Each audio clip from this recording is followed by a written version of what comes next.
Good morning বন্ধুরা। তো দেখো আজকে সকাল সকাল ব্লগটা শুরু করতে পারিনি, মানে অনেকটা বেলা থেকেই শুরু করছি। আর কদিন ধরে বলছিলাম না তোমাদের ঝুল ঝাড়া হয়নি। তো আজকে ফাইনালি আমি ঝুলটা ঝাড়তে পারছি। সকালবেলা দেখলাম দিদা তরকারিটা চাপিয়ে দিয়েছে, তো ভাবলাম তাহলে আর কোনো কাজ নেই, বাবুকে ওর বাবা তুলে নিয়ে নিচে গেল, ওকে মুখ ফুক ধুইয়ে ব্রাশ করিয়ে দিয়ে নিচেতেই আছে, নিচেই রেখে চলে এসেছি আমি উপরে সোজা একদম। কিচ্ছু এখনও কাজ হয়নি, ভাবলাম আগেই একদম সকালবেলায় ঝুলটা ছেড়ে নেব। ঘরে তো খুব একটা ঝুল ছিল না, কিন্তু বারান্দাটা দেখছি প্রচুর ঝুল হয়ে আছে। ঝুলগুলো আবার কীরকম হয়ে আছে বলো তো, মানে দেয়ালে এমন চিপকে আছে, এই ঝুল ঝাড়ুটা দিয়ে তুলতে যাচ্ছে, ঝুল ঝাড়ুটা বেঁকে যাচ্ছে। আমি ঝুল ঝাড়ুটা দিয়ে রগড়ে রগড়ে ঝুল তুলে না, ঝুল ঝাড়ুটার উপরের মুন্ডুটা ওর মানে বেঁকেই গেছে। তো আর একটা নতুন কিনতে হবে। তো যাই হোক, চলো আমার ঝুল ফুল ঝাড়া মোটামুটি হয়ে গেল ঘরে বারান্দায়। এবার নিচেতেও আজকে একটু ঝেড়ে নেব। আর আজকে সকাল থেকে এত সুন্দর হাওয়া দিচ্ছে না, মানে দেখে বুঝতেই পারছি জামা কাপড়গুলো এত নড়ছে, প্রচুর হাওয়া দিচ্ছে, বেশ ভালো লাগছে হাওয়াটা, কিন্তু গরমটাও আছে তার সাথে। রোদের তেজটা তো খুব একটা নেই, অল্প অল্প রোদের তেজ আছে আজকে।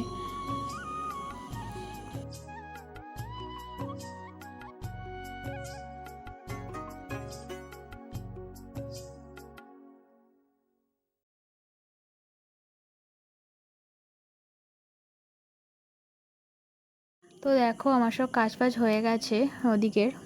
তো দিদা রান্না করছিল, ভাবলাম তোমাদের সাথে একটুখানি শেয়ার করে নিই, দেখিয়ে আসি। তো দিদা বলছে আমার এখন ফটো তুলুনি, এরকম করে বলছিল।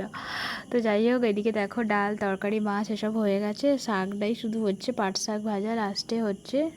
সব কিছু রান্না হয়ে গেছে, শাকটা হয়ে গেলে তারপরে ভাত চাপাবে। তো দিদা রান্নাটা করতে খুব ভালোবাসে, তাই দিদা আসলে দিদাই রান্না করে।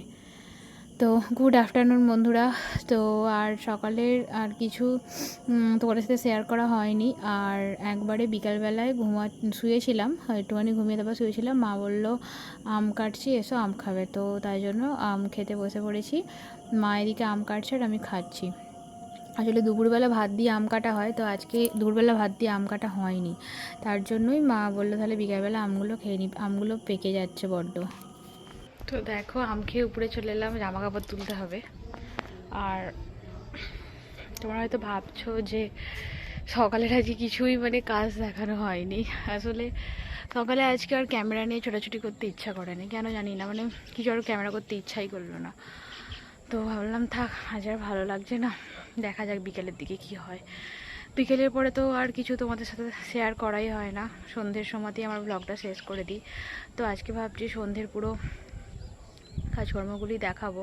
সন্ধ্যেতে সেরকম কিছু কাজকর্ম করতেও হয় না যদিও বা, তো দেখা যাক। তো চলো জামা কাপড়গুলো সব তুলে নিই, জামা কাপড়গুলো শুকিয়ে গেছে। আর এখানে কড়াইগুলো আছে, একটুখানি হাতে করে দেখি কড়াই বেরোয় কি না। আজকে তো সেরকম রোদের তেজ ছিল না, কড়াই আশা করি বেরোবে না, দেখা যাক। তো বাবু এখনও ঘুমাচ্ছে, দেখি নিচে গিয়ে ওকে তুলবো। 5টার বেশি হয়ে গেছে, আমি একটু শুয়েছিলাম ওর কাছে, একটুখানি ঘুমিয়েছি, তারপরে উঠে বসে বসে ফোন ঘাঁটছিলাম। আর দুদিন এত পরিমাণে নেট খেয়ে নিচ্ছে না, ধরো 400-500 MB আছে দেখতে পাচ্ছি, কিন্তু ফেসবুকটা খুলছে সঙ্গে সঙ্গে পুরো নেট শেষ হয়ে যাচ্ছে, তার জন্য আমি বেশিক্ষণ ধরে নেটও ইউজ করতে পারছি না। তো চলো, আমাদেরও ওই গাছের আমগুলো, ওই যে দেখতে পাচ্ছ আমগুলো এখনও ভালো পাকেনি, ওই আমগুলো তো আরও সুন্দর খেতে হবে। একটা হিমসাগর আছে, একটা আম্রপালি আছে, তো এখন এই গাছের আমগুলো আগে শেষ হোক।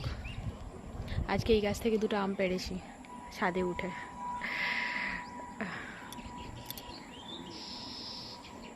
তো চলো কাজগুলো করে। তো দেখো হাতে করে রগড়াচ্ছিলাম, দেখলাম মানে কিছুই হয়নি, ছুটিগুলো একটু, আজকে তো রোদ সেরকম বেরোয়নি, ছুটিগুলো একটু ওই রোদে কড়ো হয়ে গেলে তারপরে ভালো করে বেরিয়ে যায়।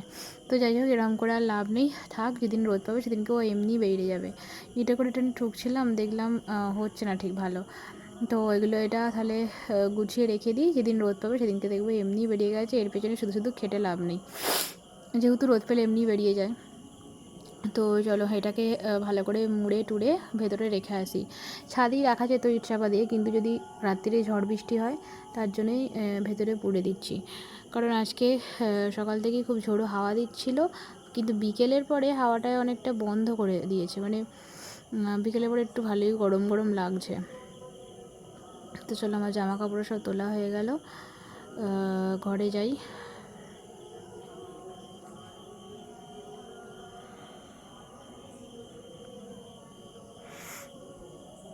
ঘরেতে তো বিশালই গরম লাগছে, মানে হাওয়াটা পুরোপুরি এখন দেখছি বন্ধ করে দিয়েছে।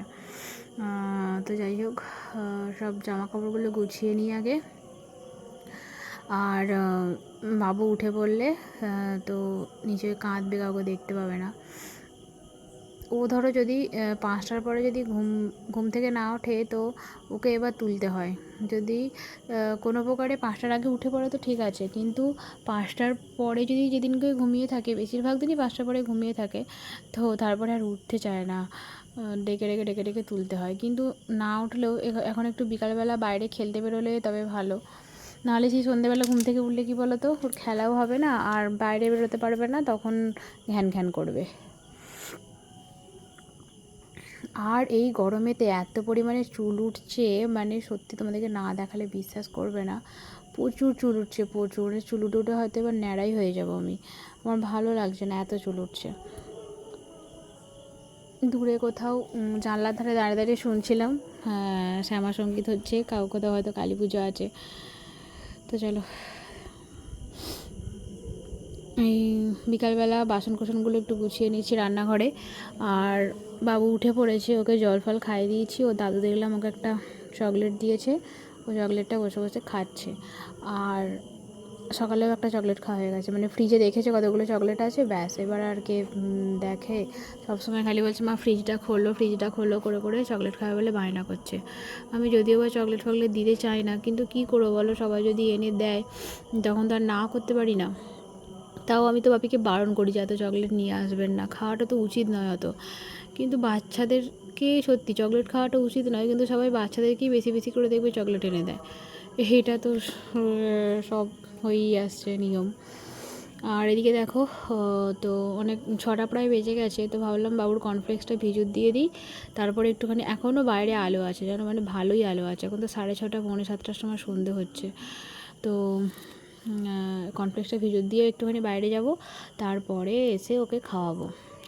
কারণ 6:30 বেজে গেছে, মানে তো এবার খিদে পেয়েই যাবে। সেই 1টার সময় আজকে ভাত খেয়েছিল, আজকে একটু সকাল সকালই ভাত খাওয়া হয়ে গেছিলো ওর।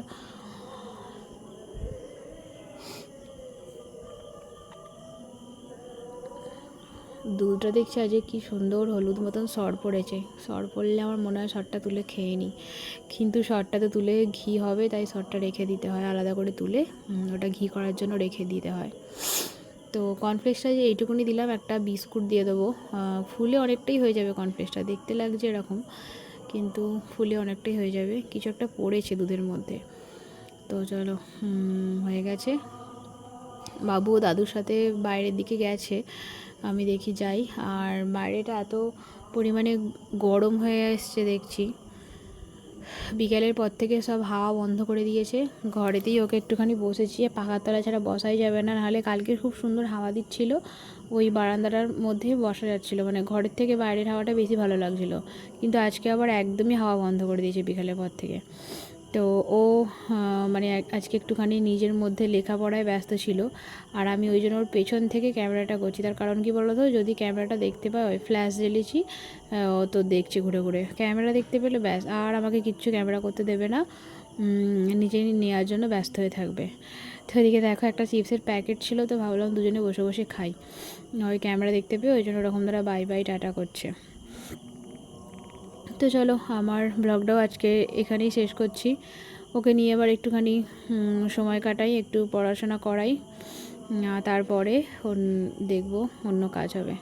তো চলো, আজকের মতন এখানেই, পরে কথা হবে, টাটা। আর ভালো লাগলে অবশ্যই একটা লাইক করে দিও।